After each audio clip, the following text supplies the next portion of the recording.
Hello केटा, आजको मेरो टिप भनेको चाहिँ इन्डियादेखि नेपालसम्म सामान पुर्याउनु पर्ने हुन्छ केटा। यो चाहिँ मेरो करियरको सबभन्दा लामो टिप हुनेवाला छ। आजको यात्रा चाहिँ अलि लामै हुने भएकाले हामी यहीँबाट खाजा खाएर हिँड्ने निधो गरे। त्यही भएर म र मेरो खलासी भाइ चाहिँ एउटा होटलमा गएर मजाले खाजा खाइरहेको थियो। एक्कासी दुईजना केटी पाएर बस्दै केटीहरू देखेपछि त मेरो खलासी भाइ त मस्किन पो थाल्यो त। मेरो खलासी भाइ मस्केको देखेपछि म पनि के कम भनेर यसो मस्किन थालेको। तपाईँ धेरै नमस्किनु, मेरो त घरमा छोरा छ पो भन्छ त यार। थर्ड यस्तो अर्को बुढीसँग धेरै मस्किनु हुँदैन भनेर म चाहिँ मेरो गन्तव्यतिर अगाडि बढेँ। चाहिँ हामी खाजा खाइवरी आफ्नो गन्तव्यतिर अगाडि बढ्नको लागि हामी हाइवेमा निस्किसकेको छ केटा। अरे गुरु अर्काकै बुढी भेटी केटी चाहिँ चोक थियो यार। थर्ड मुला तिम्रो जस्तो भर्खर पकाउने केटीले त्यस्तो अर्काको बुढी ताक्ने हो? गुरु तपाईलाई थाहा छैन, जागिले राम्रो सरकारको, बुढी त राम्रो अर्काको भनेर। ल भाइ मुला धेरै छाडो नभन् भनेर यसो सम्झाइ बुझाइ गरेर यसो गाडी राउन्ड गाउँ भनेको गाडीको टायरमा त हावै रहेछ। त्यही भएर मैले मेरो गाडीको टायरमा हावा हाल्नको लागि गाडी चाहिँ मैले ग्यारेज हालेको। हाम्रो मिस्त्री साहबहरु त झ्याप भएर बसिरहेको रहेछ। त्यो मेरो खलासी भाइले के जोस चल्यो, आ गुरु मै हाल्छु भनेर टायरमा हावा हालिरहेको थियो। टायर त एक्कासी फुलेर ब्डेङ अब पड्किदिरा। गुरु खाइ मेरो अनुहार कस्तो भयो अहिले चाहिँ हामी टायरमा हावा हालिवरी यात्राको लागि अगाडि निस्किसकेका छ केटा। यहाँदेखि काठमाडौँको दूरी चाहिँ 1260 किलोमिटर छ। त्यही भएर चाहिँ आज हामी लास्ट थाक्नेवाला छ। यसरी नै यात्रा अगाडि बढिरहेको थियो। एक्कासी पुलमा यति धेरै मान्छे झुमेको। त्यही भएर हतार हतार मैले मेरो गाडी रोकेर के भएछ भनेर हेर्न जाँदाखेरि त मान्छे पो बगाएर त यस्तो ठाउँमा बस्न उचित हुँदैन भनेर फेरि मैले यात्राको लागि आफ्नो गाडी निकालेँ। अहिले चाहिँ हामी नेपाल र भारतको सीमानामा आइपुगिसकेका छ केटा हो। तपाईँले देख्न सक्नुहुन्छ अगाडि गेट।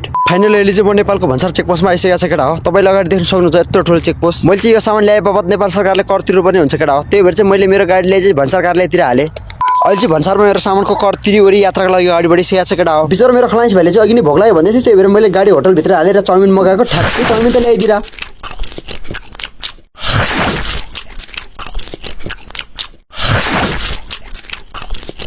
अहिले चाहिँ हामी खाजा खाइवरी पेन्ट टनक्क बनाएर चाहिँ फेरि यात्राको लागि अगाडि बढिसकेको छ केटा हो। गुरु यता कतै किताब पसलमा गाडी राख्नु है, मैले एउटा किताब किन्नु छ। मेरो खलासी भाइले किताब किन्नु पर्ने हुँदाखेरि यसो मैले गाडी साइड ल्याएर किताब पसलमा गएको। हाम्रो पसलले साउजी त मस्तले सुतिरहेको छ त बा। हाम्रो साउजी सुतिरहेको बेला एउटा किताब चोर्नु पर्यो क्या हो? चोर्न त हुँदैन। त्यसपछि मैले यसो साउजीले निहालेर हेरेको, साउजी त सुते हाइन रहेछ। साउजीले त कसैले पारेर पो राखेर रहेछ। मैले यस्तो झमेलामा फस्नु हुँदैन भनेर मेरो गाडी निकालेर स्पिड कुदेको त गाडीको तेल त खुलात्तै। त्यही भएर मैले मेरो गाडीले अहिले तेल हाल्नको लागि पेट्रोल पम्पतिर खुलात्त मोडे।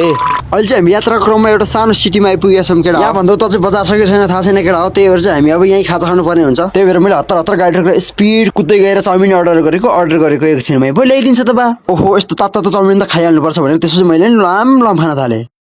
अहिले चाहिँ हामी खाजा खाएर यस्तो डेन्जर ठाउँमा आइपुगिसकेपछि तपाईँहरूले देख्न सक्नुहुन्छ वरिपरि टर्निङै टर्निङ छ। हामी चाहिँ यहाँबाट खस्यो भने चाहिँ यमराज छुट्टीमा घर गए पनि हामीले बचाउन सक्नेवाला छैन। हाम्रो बाँकी भएको हाटीखुट्टीहरूको चाहिँ यमराजको नाति पलातीले चाहिँ सुप बनाएर खानेवाला छ यस्तो जाडो। त्यही भएर चाहिँ यो एरियामा चाहिँ अलिक बिस्तारै गाडी चलाउनु पर्ने हुन्छ केटा हो। अहिले चाहिँ हामी यस्तो ठाउँमा आइपुगिसकेको छ कि जहाँ उत्तर हेरे नि, पश्चिम हेरे नि, दक्षिण हेरे नि हिमाल छ। राम्रो भ्यू देखेपछि मलाई एउटा दामी टिकटक बनाउनु मन लाग्यो। टिकटक बनायो यसो हिमालतिर पनि चढ्नु पर्यो भनेर हिमालतिर मात्रै के गएको लुतुतु भित्र पो छिरो थाले यार। ओहो यहाँ त दलदल रहेछ, यसमा बस्नु हुँदैन भनेर स्पिड कुद्दै आएर फेरि आफ्नो यात्राले कन्टिन्यू गरेको न।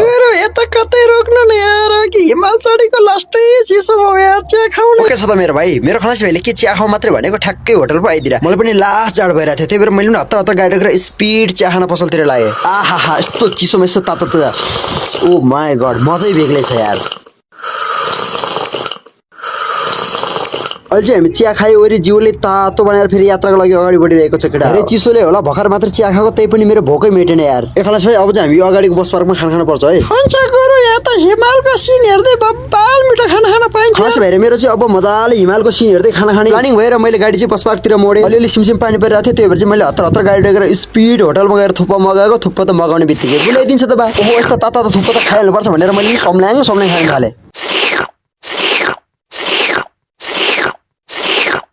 अहिले चाहिँ हामी थुक्पा खाइवरी जिउलाई तातो बनाएर चाहिँ यसो हिमालको सिन हेर्दै यात्रा अगाडि बढाइरहेको छ केटा हो। अबको हाम्रो यात्रा भनेको चाहिँ 10 देखि 20 मिनटमा सकिनेवाला छ केटा हो। काठमाडौँ जम्मा 5 किलोमिटर मात्रै बाँकी छ। अब यता कतै गाडी रोकाउनु, अब काठमाडौँ आएपछि पिसाब फेर्न फाइदा। सायद चिसोले होला हामीले पिसाबले चाहिँ लास्टै चाबिरहेको थियो। त्यही भएर चाहिँ मैले हतार हतार यहाँ गाडी रोकेर पिसाब फेरेर जङ्गलतिर स्पिड कुदेर गएँ।